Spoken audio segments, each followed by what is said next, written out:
Hey, how everybody doing on this beautiful, beautiful, beautiful Saturday? This is a day that the Lord has made. We shall rejoice. Okay, we're gonna go ahead and get into it. The topic is called today is not everybody is your fit. So think about that. Not everybody in your circle, whether it's family members, whether it's your spouse, whether it's your co-workers, so-called friends or whatever, is your fit. Think about that.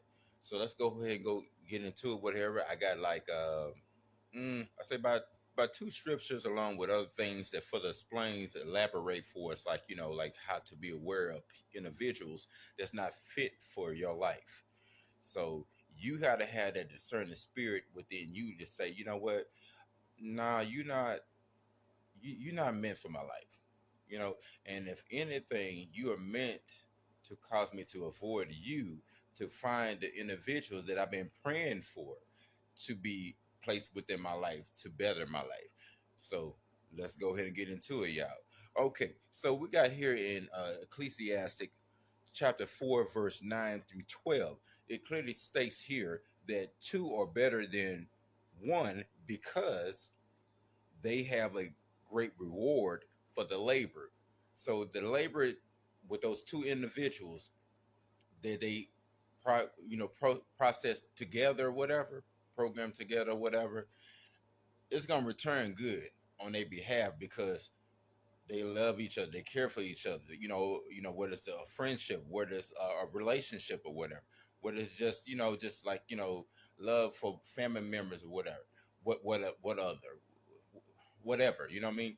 So you want to find somebody that you can click with, that perhaps they may not have the same mindset as you, but at the same time, y'all can connect, y'all can learn from each other, y'all can motivate each other, because at the end of the day, that's what you have to do to motivate one another.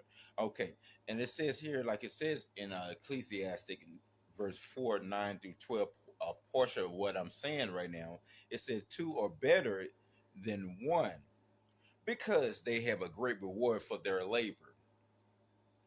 For if either of them falls, the one will lift up his companion or family member or spouse or loved one, a boyfriend or girlfriend. You know what I mean?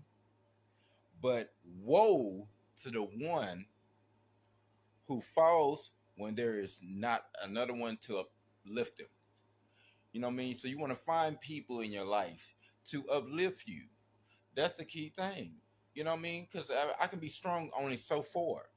But if I find somebody else that can help me in the area that I'm weak in, we can balance each other out. It's like a seesaw, back and forth. That's the beauty of it. But when you find some of those individuals that may portray themselves to be like, hey, I'm here to lift you up or whatever, but their intentions is wrong, their motives is wrong, uh, bypass them, avoid them by all means. Okay, so this is a little saying right here. It states here. It says that ins uh instance in what do you call it? Insecure person, an evil friend is more to be feared than a wild beast. A wild beast may wound your body, but an evil friend will wound your mind. Wow. So it's a comparison, like a wild beast. They'll wound your body. They'll attack your body. They'll devour your body.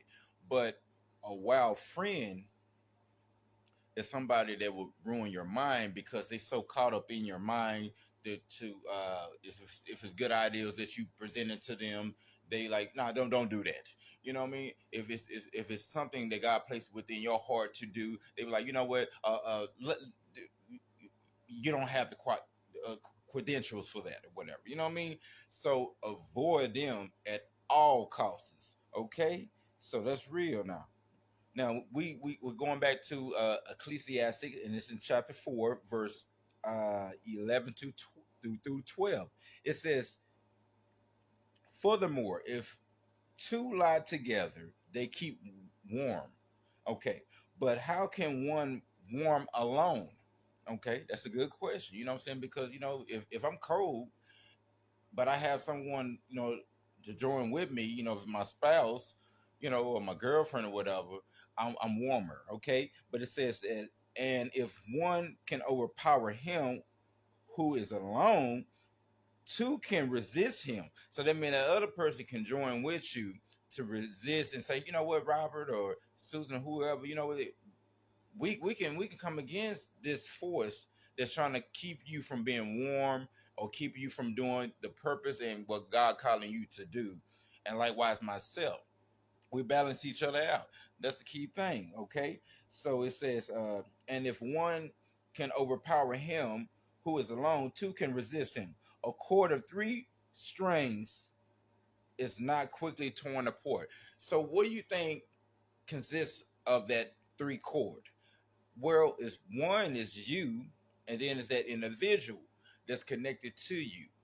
But the third person is God. You see what I'm saying? That's real. Okay. Now, pay attention to this as well, y'all. Okay. They close their mouth at the wrong times. Those are so-called friends that when you're going through a situation, you made a mistake or whatever. At that time, they not available, or at that time they not gonna speak on like on come to your defense like which what occurred that like he just made a mistake or whatever. They mouth are closed. Okay, so it says here they let you go down the wrong path and allow you to make mistakes. These are individuals that are critical. They're always seeing the bad within you based on the mistakes you have made because they monitoring and watching what you doing or whatever. You know what I'm saying? Uh, they always see the bad within you. They don't see the good. No, they don't see that at all.